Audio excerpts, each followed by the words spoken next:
মৌলি জোর করে অনিরুদ্ধকে বিয়ে করতে চাইলেই সেখানে বাণী এসে মৌলিকে ঠাসিয়ে চড় মেরে উচিত শিক্ষা দিল। হ্যাঁ বন্ধুরা, এমনটাই দেখা যাবে। তাই সম্পূর্ণ জানতে ভিডিওটিতে লাইক দিয়ে চ্যানেলটি সাবস্ক্রাইব করে দেখতে থাকুন।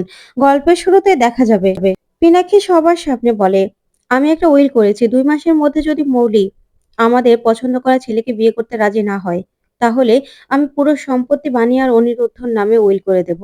তখন তো এই কথা শুনেই মৌলি চমকে যায়। তখন ঈশানী হাঁ করে তাকিয়ে থাকে আর বলে, কি বলছো তুমি এসব? তখনই পিনাক্ষী বলে, হ্যাঁ, আমি যেই কথা বলেছি সেই কাজ আমি করব। তখন ঈশানী বলে, না না, এটা তুমি করতে পারো না। তখনই দেখা যাবে নয়নতারা খুশি হয়ে যায়, মনে মনে বলে, ব্যাস, মেঘনা চাইতে জল, এবার আমার নাতনির নামে সব সম্পত্তি হবে, আমিও ভোগ করব।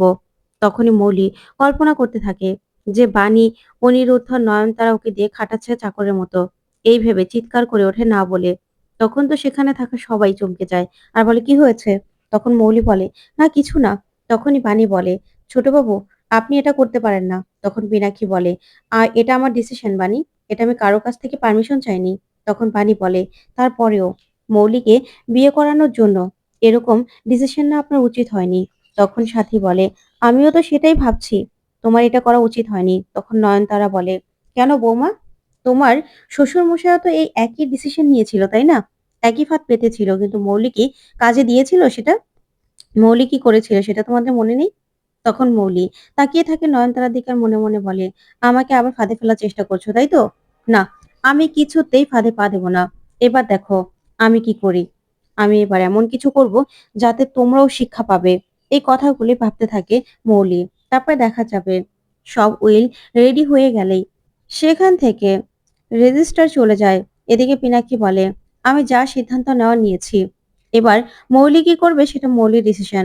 তখন বাণী বলে, দেখো মৌলি, তোমার আমরা সবাই ভালো চাই, কিন্তু ছোট বাবু, আপনি যেটা করেছেন একদম ঠিক করেননি। আমি এই সম্পত্তি আমরা কিছুতেই নিতে পারবো না। তখন পিনাক্ষী বলে, আমরা যে ডিসিশন নিয়েছি আমি, সেটাই হবে। ওইদিকে ঈশানী মৌলিকে বলে, দেখ মৌলিমা, আমরা চাই যে তুই ভালো থাক, তুই যেন সুখে থাক, একটা সংসার কর। তখন দেখা যাবে মৌলি বলে, আমি রাজি। তারপরে মৌলি বিক্রম দেবের কাছে চলে যায়। তখন বিক্রম দেব বলে, মৌলি কি হয়েছে বলো? তখন মৌলি বলে, দেখুন না, ওই বাণী আর অনিরুদ্ধ মিলে আমাকে ফাঁসিয়ে দিয়েছে, এখন এমন ট্র্যাপে ফেলেছে না, কি করব। তখনই বিক্রম দেব একটা বন্দুক হাতে নেয় আর বলে, শোনো, তোমার ডিসিশন তুমি নেবে, কি করবে তুমি সেটা ভেবে নাও। তখন মৌলি তাকিয়ে থাকে।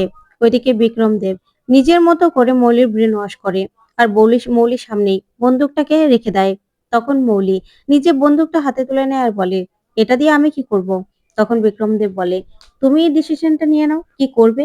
তখন মৌলি বলে, এতদিন আমাকে সবাই নাচিয়েছে, এবার সবাইকে নাচাবো আমি। এবার শুধুমাত্র আমার টার্গেট করার পালা। আমাকে তো সবাই সব সময় এইভাবে টার্গেট করেছে না। তখনই বিক্রমদেব মনে মনে বলে, এটাই তো আমি চেয়েছিলাম। তারপরে দেখা যাবে তানিয়া তো ভীষণ খুশি মৌলির বিয়েতে কোন পোশাক পরবে সেটা নিয়ে। তখন সাথী আর অনিরুদ্ধ হাসতে থাকে। অনিরুদ্ধ বলে, বাবা, আমার প্রিন্সেস কি তাহলে একদিনে 3টে জামা পরবে নাকি? তখন তানিয়া বলে, হ্যাঁ, পরতেও তো পারি, এত বড় আয়োজন, বিয়ের অনুষ্ঠান, এত লোক আসবে। তারপরে অনিরুদ্ধ ভীষণ খুশি হয়েছে আর বলে, বাবা প্রিন্সেস, তাহলে তুমি ঠিক করে নাও কোনটা পরবে। তারপরে তানিয়া দৌড়ে চলে যায় জুতো ঠিক করার জন্য। এদিকে বানি চা নিয়ে আসে সবার জন্য আর বলে, আমার না ব্যাপারটা একদম ঠিক লাগছে না। মৌলি আবার অন্য কোনো প্ল্যান করছে না তো? না হলে এত তাড়াতাড়ি রাজি হয়ে গেল। তখন সাথী বলে, ঠিক আমিও এই ভয়টাই পাচ্ছি, মৌলির নিশ্চয় কোনো প্ল্যান আছে। তখন অনিরুদ্ধ বলে, এবার না মৌলির আর কোনো প্ল্যান খাটবে না, আমি তোমাদের বলে দিচ্ছি।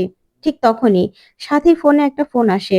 তখন সাথী ফোনটা রিসিভ করতেই ওইদিকে মৌলি অন্যরকম গলা করে বলে, আপনি মৌলি রায়ের বাড়ির লোক বলছেন? তখন সাথী বলে, হ্যাঁ, কে?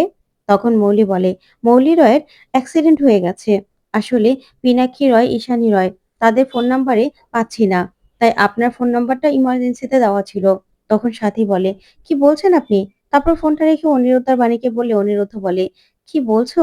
না না, আমাকে এখনই যেতে হবে। তখন সাথী বলে, তুই একা যেতে পারবি অনিরুদ্ধ? তখন অনিরুদ্ধ বলে, হ্যাঁ হ্যাঁ, পিনাক্ষী মেশো তো বাড়িতে নেই, তাই তাকে এখন ফোনে পাওয়া যাবে না, আর মাসিমণিকে এখন বলা দরকার নেই। তখন বাণী যেতে চাইলো, অনিরুদ্ধ বলে, না বাণী, তোমরা বাড়িতে থাকো, আমি যাচ্ছি। তারপর অনিরুদ্ধ যেতে লাগলেই হঠাৎ করে একটা গাড়ি সামনে এসে দাঁড়ায়। তারপর অনিরুদ্ধ রেগে যায় এদিকে মৌলি গাড়ির মধ্যে তখন বেরিয়ে আসলে মৌলিকে অনিরুদ্ধ দেখে চমকে যায় আর বলে, ও তার মানে তোমার কিছুই হয়নি তাই তো? আমাকে আনার জন্য এরকম একটা ফাঁদ পেতেছিলে? তখন মৌলি বলে, হ্যাঁ অনিরুদ্ধ, এই সবকিছু আমি তোমার জন্য করেছি।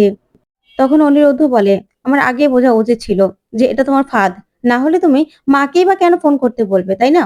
ফাঁদ পেতেছো। তখন মৌলি বলে, তুমি আমার সঙ্গে এসো। এই বলে মন্দিরে নিয়ে গিয়ে বলে, এখন তুমি আমাকে সিঁদুর পরিয়ে দিবে। আমি তোমাকে বিয়ে করতে চাই। তখন অনিরুদ্ধ বলে, কি বলছো তুমি? মাথা ঠিক আছে? তখন মৌলি বলে, হ্যাঁ, মাথা ঠিক আছে আমার। কারণ আমাকে ২ মাসের সময় দিয়েছো তো, ২ মাসের মধ্যে বিয়ে করতে বলেছো তো, আমি বিয়ে করব। আজকেই বিয়ে করব। তখন অনিরুদ্ধ বলে, না মৌলি, এটা কোনোদিনও সম্ভব নয়। আমি তোমাকে নয়, আমি বাণীকে ভালোবাসি। বাণী আমার স্ত্রী। বাণীকে আমি বিয়ে করেছি। ভুলে গেছো সেটা তুমি? এইভাবে অন্যায় পথে হেঁটো না তুমি। তোমার ফাঁদে না আমার পা দেওয়া একদম উচিত হয়নি। আমার আগেই বোঝা উচিত ছিল যে তুমি নিশ্চয়ই এইভাবে ছেড়ে দেওয়ার মেয়ে নয়। তখন মৌলি বলে, আমাকে এভাবে বুঝিয়ে কোনো লাভ হবে না অনিরুদ্ধ।